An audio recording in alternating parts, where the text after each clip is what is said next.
simple principles are both easy to implement and enforce.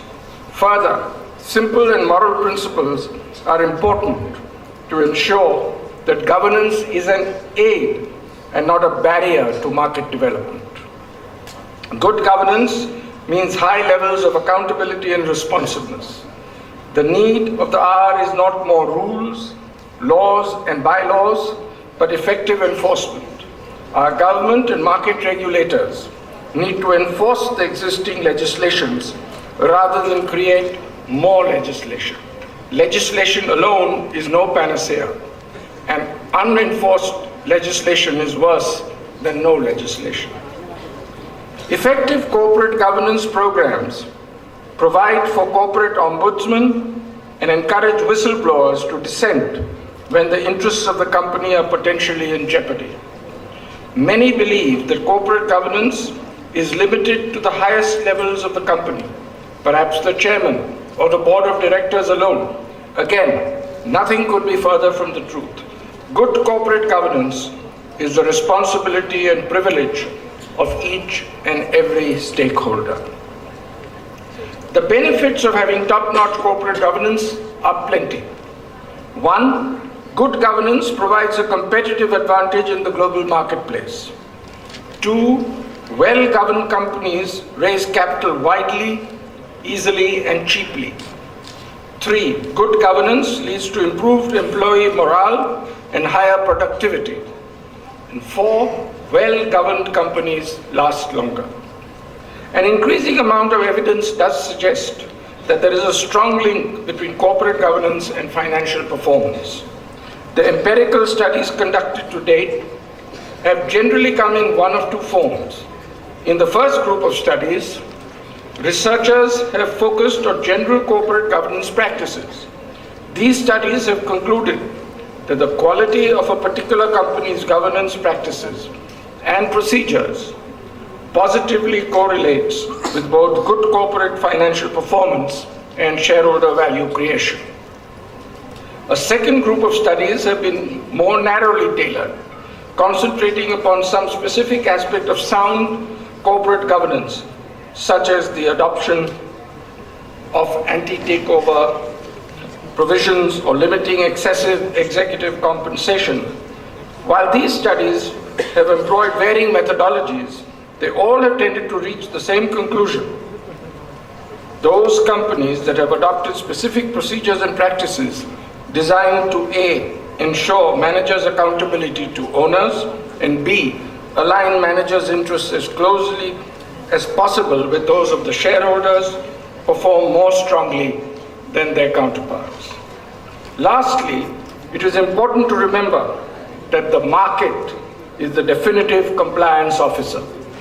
The increasing power of the capital market to discipline errant management and/or the dominant shareholder by denying him or her access to the capital market is a strong reason to take corporate governance seriously. The newly unleashed forces of deregulation, disintermediation, institutionalization, globalization, and tax reforms are making the minority shareholder more powerful and are forcing the companies to adopt healthier governance practices. I would like to spend the next few minutes illustrating how effective corporate governance is closely linked with corporate performance, human resource management, and the board. Corporate governance and corporate performance. Good corporate governance must include the framework of a strong performance orientation. Confirmation to good governance is a hygiene factor. Performance is important. Good governance needs to incorporate leadership and management imperatives that can lead to strong financial and strategic performance. Corporate governance and performance are not mutually exclusive. On the contrary, the companies with sustained sterling performance are usually the paragons of governance too. I would like to describe some of the initiatives and tools that can be used to promote the performance culture. A, performance-linked variable remuneration. Having a significant number of employees on a performance-linked variable remuneration system linked to appropriate metrics can make a significant difference in beneficially aligning incentives of employees and shareholders. At the Godrej Group, we use EVA, Economic Value Added, as an across-the-board metric to provide a performance-linked variable remuneration to a large part of our employees. B, one needs to have a strong performance management system in place. Top performers should be rewarded disproportionately and laggards be put under the scanner. The best talent should be identified through a structured process and mentored carefully. Rewards and recognition can be used to spur both individual and team performance. Corporate governance and human resource management. The best custodians of the long-term interests of a company are its employees, provided they are empowered with appropriate opportunities to do so. No one cares more about the future of a company than an employee who has been with and plans to be with the company for a considerable period. One needs to build human resource processes, both formal and informal, around this principle. Corporate governance and the board. The third important dimension of corporate governance is the board of directors. An alert and well-performing board inhibits conflicts of interest, ensures the presence of strong internal controls and a commitment to compliance, and confirms third-party verification. A great board comprises great directors, and the hallmark of a great director is courage. He or she must have the courage to protect the interests of the company, even if it means standing firm and opposing popular opinion, including those of the promoters of the company. A good director ought to ask herself the following questions. 1. Do I have a conflict of interest? 2. Do I have all the facts I need? 3. Is communication to shareholders transparent? 4. Is it socially responsible? 5. Is it in the best interest of the company? 6. Am I a good steward of assets? And 7. Would the board be embarrassed?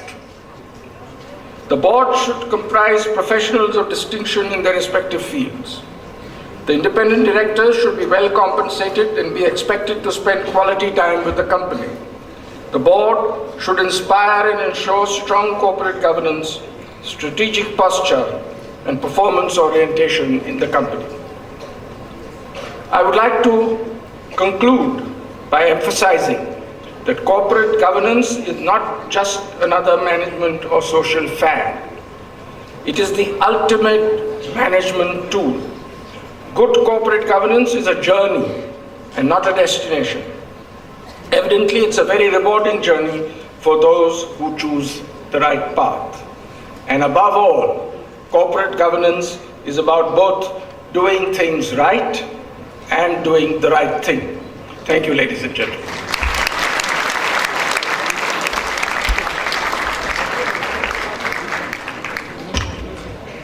Thank you, sir. The floor is now open to questions. Before we begin with the question and answer session, I would like to reiterate that questions will only be answered when you ask on the mic. So don't try to ask out of turn or shout the question, as it will not be audible to the speaker. Can we have the first question of the day?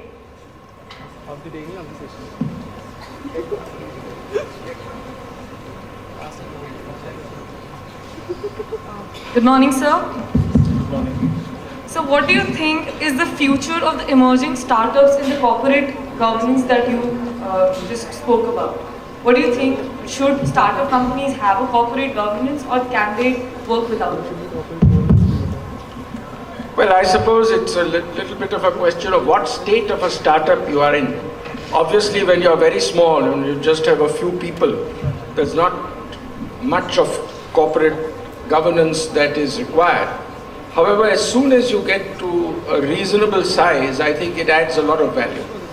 And clearly a lot of startups now are found financed by outsiders, and corporate governance then becomes quite important. And like in any other situation, good corporate governance can add a lot of value.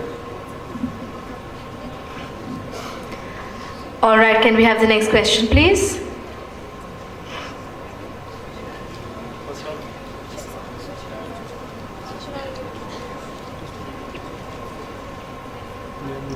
First of all, good morning to you, sir. Where are you? Raise your hand here. Yeah, got it.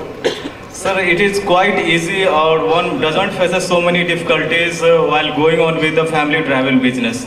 But one enters into the diversification of business, then he faces lots of difficulties.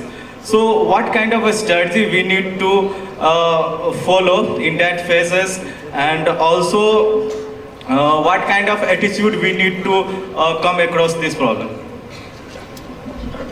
That's a very good question. There was a time in India when getting into business was difficult, when government controlled everything, where there was a great advantage to existing companies and they diversified into other businesses. That's why you find many Indian old groups in many different types of businesses.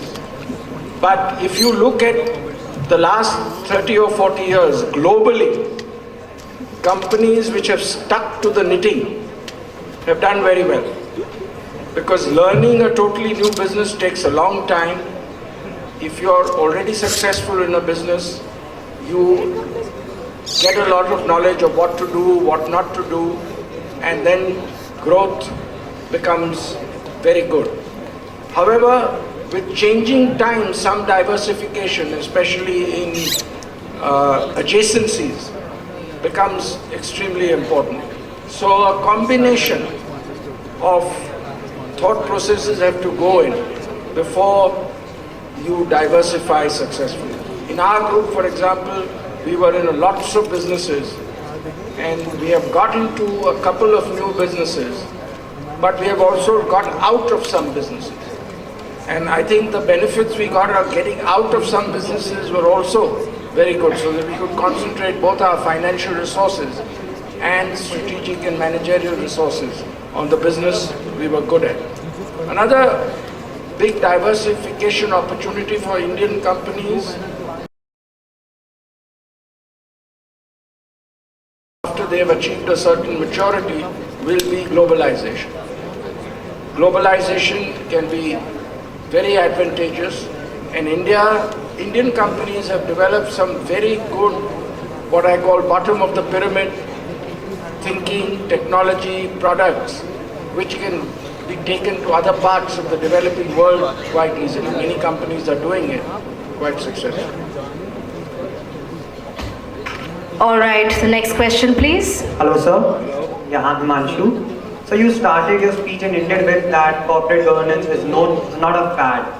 So I would like to quote some examples of big companies, and bearing few exceptions of Enron, Lehman Brothers and all. Most of the big companies have been bailed out with taxpayer money. And it is considered that even in India, the cases of Satyam happen and many cases happen. We think that companies that are too big, there is no need for corporate governance. For them, yeah, the board of management may be sent to the jail, but the company always survives. And the government bails it out anytime. So is it really necessary for a very big company to think or focus or invest a lot in corporate governance? Oh, absolutely. The bigger you are, the more important corporate governance becomes. And don't think that companies like Enron and Satyam have continued and the respective governments have suffered. The Satyam promoters, I think, if I'm not mistaken, are still in jail or just out of it, and the court case goes on. The company survives, but the promoters who ran the company do not. And increasingly that should be the way. Even in terms of not being able to return money you borrow to banks, the promoters should be made more responsible. And now the Reserve Bank of India is getting into that mode. And I think whilst there are several cases where there was malfeasance, as I mentioned in my talk, you must remember that still a minority of the total companies in the world. And many of the companies who have good corporate governance practices are becoming extremely successful. In India some years ago, there was a feeling that if you were honest, if you had good corporate governance, you couldn't succeed, because only people who practice crony capitalism or cheated, etc., were successful. That's also more or less coming to an end now. And it is clear all over the world that the companies that have done best are the ones that have practiced strong governance. And strong governance creates a lot of advantages, which is lost sight of sometimes. So I think it's extremely important, and I think it's extremely important for all sizes of companies, not just small, more medium, or big, but for all companies. All right, the next question, please. Good morning, sir. My Where are question you? is. Sorry, I can't see you. Yeah. My question is, we talk about make in India, but we don't talk about made for India. Around 90 crore populations lives below $2 a day. So if we can increase the purchasing power of 96 crore population, we can get a demand as well as employment. So what should we do so the purchasing power and the demand can be created? No, you're quite right. Currently our per capita incomes are still small, but we must remember now we've reached to a stage where by purchasing power parity, our GDP is the third highest in the world. Only China and the US have bigger purchasing power based GDP than us. Our purchasing power GDP now is roughly $8 trillion per annum. And as incomes grow, consumer demand for all sorts of products will also grow.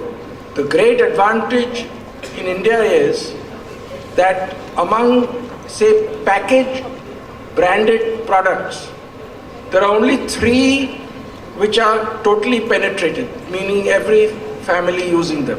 One is toilet soap, the other is some form of detergent, and the third is matchsticks. Everything else is under-penetrated.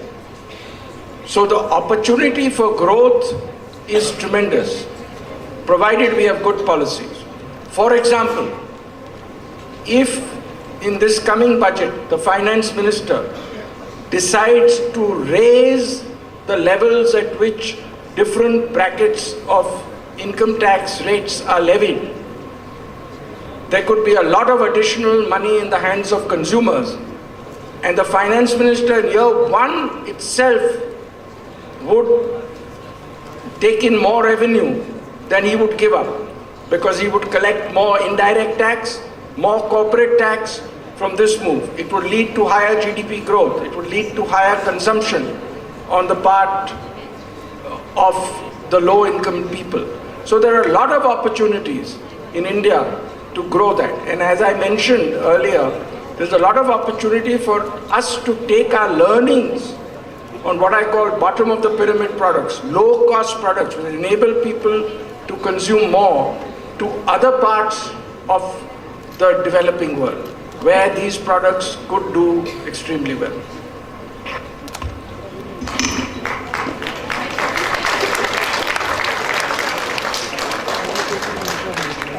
Can we have the next question now? Good morning, sir. My name is Asim Jain. Sir, thank you first of all for enlightening us in one very important topic, that is corporate governance, and especially the 7 points that you highlighted as to what should a good director ask himself. So my question to you is, as the consumer goods company, how do you aim to combat the competition from other competitors like LG? Could you please share with us some marketing tips for us young entrepreneurs? Yeah, that's a good question. Fortunately now we've got into a stage where we've opened out considerably. The Indian economy, but in my view it needs to be opened out even more. We should never look at protecting Indian business interests. Competition creates the best, and the more competition there is, the best of Indian companies will survive. Some will fall out, but that's the nature of business. So we are competing reasonably well as a group. We have currently 750 million Indians who use one or the other of our products. And we would like to see it going to the entire Indian population. We also have roughly 300 million consumers of our products outside of India because we manufacture in many developing countries. So competition is very important, innovation is very important, and the more competition an Indian company gets into in India, in my view, leads to it being more successful and enables it to globalize very successfully. So we should encourage competition, we should work to become the best in the world, and that is the way we can get our economy to much greater heights. The next question, please.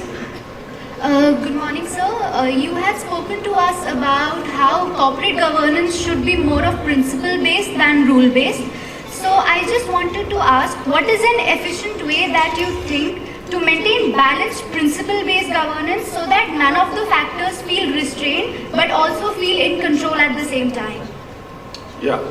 One of the reasons I mentioned that principle-based and rule-based is much better than rule-based is that, as I said, in a difficult situation when people are put in a corner for whatever reason, people try to find loopholes to get around rules. Whereas if you are principle-based, your thinking will be never to change from those principles because you've seen the principles give you value. And I feel also that if you have too many rules, it slows down economic thinking. You are more concerned about following rules than about innovation, new ideas, new thinking. So we shouldn't have too many rules. One of the reasons why our economy has suffered, especially during the last 3 or 4 years, is we brought in too many rules, too many controls. And the government is certainly not the best judge of things. In a free enterprise situation, competition is the best way to see that things don't go wrong. Not government rules and regulation, because it creates a lot of problems. As you know, a lot of our infrastructure projects got stuck because of this rule, this not fitting with that, etc., etc. So less rules, more principles, encourage true, strong entrepreneurship, which is forward-looking. The next question, please. Good morning, sir. I'm a student of Montfort School. My question to you is, do you believe that corporate governance should be made mandatory? And do you believe that it is a positive way for a company to grow? So I think I reflected my views on that in my speech, where I said don't have too many rules. And corporate governance is mandatory today. Under SEBI regulations, there are many corporate governance factors that have to be followed. But if we overburden ourselves with too many rules, it can interfere with innovation, it can interfere with new thinking, it can interfere with implementation. So we should try and see that we have a few rules which are very sensible, but encourage through seminars, through discussions, through examples, corporate governance principles being followed by more and more companies. And I must say that international rankings of corporate governance in Asia have done, and India has been coming at number 3 after Singapore and Hong Kong. And we are way ahead of the other large economies of Asia like China or Indonesia. The next question, please. Sir, already your company has a large line of products. So I would like to ask, what are the new sectors you people are planning to come to? That's a very good question. I think our view generally is that we are already in sufficient number of areas of business. So we are not looking to getting into extremely different areas of business. We definitely look at adjacencies. So we look at areas of business which are close to our existing businesses, which are developing rapidly. But we are not looking to go into any major new areas of business. We are also looking to expand our business very considerably, which is our largest fish company. Almost half our revenue now comes from manufacturing outside India. So we are in a lot of the developing countries. And we will look to such expansion both organically and through acquisitions. One good way of expansion is through acquisitions. But we are not looking to, if you ask me, are we looking at telecom or insurance, the answer is no. The next question, please. Good morning, sir. I'm Swati and I'm a student of MBA at SRCC. I have a two-part question to ask you. Firstly, this corporate governance, does it stifle or does it foster creativity in business solutions? And secondly, we've all heard the advantages of corporate governance. I'd like to ask you the disadvantages. Okay. So, first of all, I think if corporate governance rules and regulations are kept reasonable, then I think it encourages creativity, encourages innovation, encourages a company to look to new things to do. Oh, sorry, what was the second part of your question? Okay.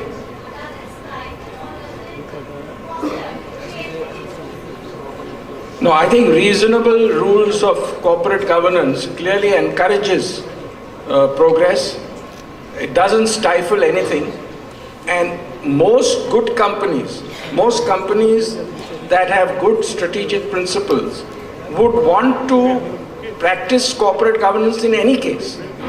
Just like a company, there are no laws on human resource management practice in India.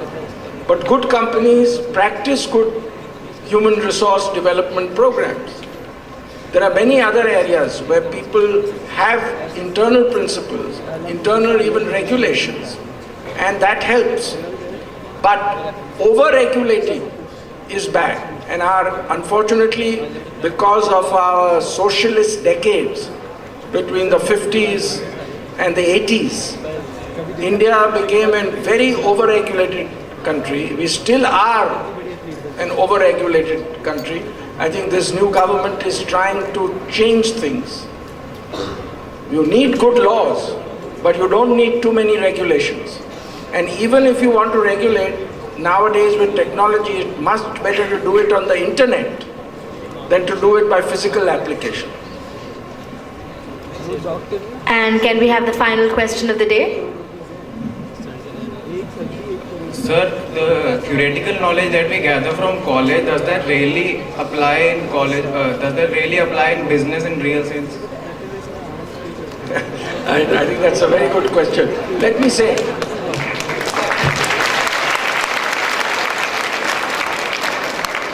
without that theoretical knowledge, getting ahead would be extremely difficult. There are some people who, without going to college, have successfully built tremendous businesses. But you must remember, there are few, and they are extremely talented. Now, what is very important is this, whatever you call it, theoretical knowledge, understanding, etc., to my mind is extremely important. However, a lot of people feel when they leave university, they have learned all they need to learn. That, to my mind, is entirely incorrect. The learning process should continue throughout your lives. You must continue to absorb new learnings. You must continue to read. For example, if you are in business, you must keep going, doing executive education programs from time to time, short ones. Learning is extremely important. Continuous learning is very important. Many companies put a lot of emphasis on it. And those companies, to my mind, are extremely successful when you do that.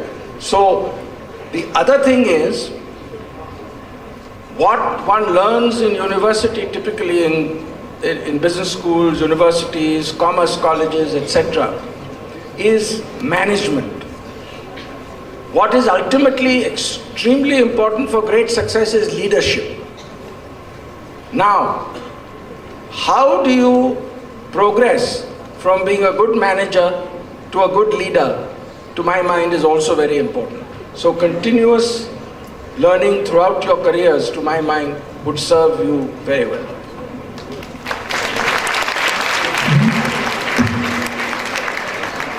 Thank you, sir. I now invite our principal, Dr. R.P. Rastagi, to present Mr. Godrej with a memento as a token of our appreciation.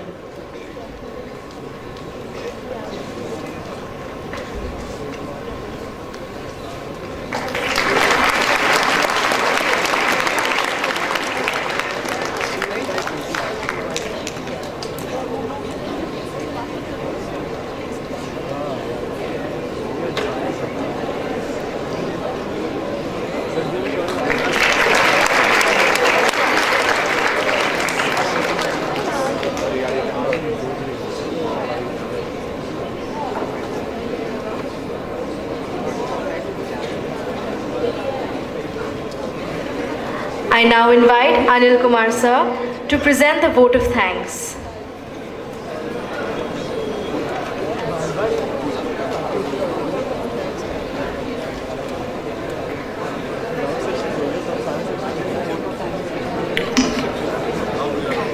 Good morning. Address by Mr. Adi Godrej has been quite informative, and it gave many insights about the functioning of business groups in this country and the Godrej Group in particular. Sir, we have been waiting for your address for the last 2 years because we had a arrangement, we had a program of his addressing the students last year, but somehow the program got cancelled. Sir, let me share with you that the business families in this country are taken in high respect and esteem. This is not without reasons. This is because of their role in the development of the country.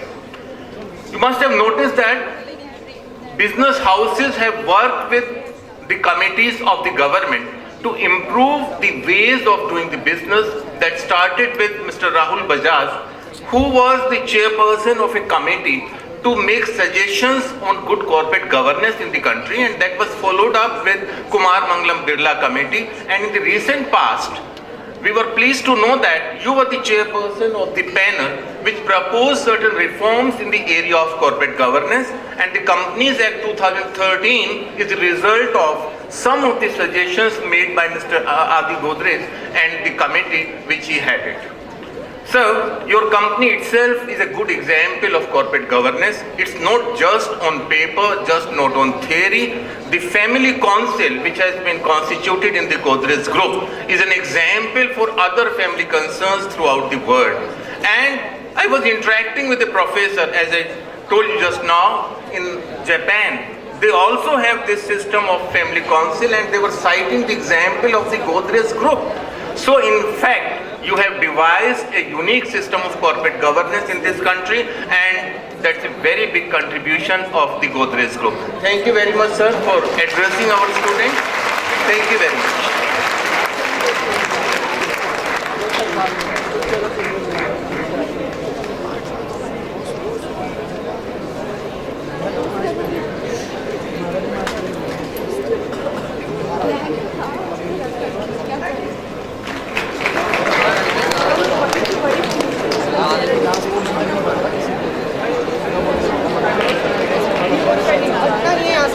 यहाँ से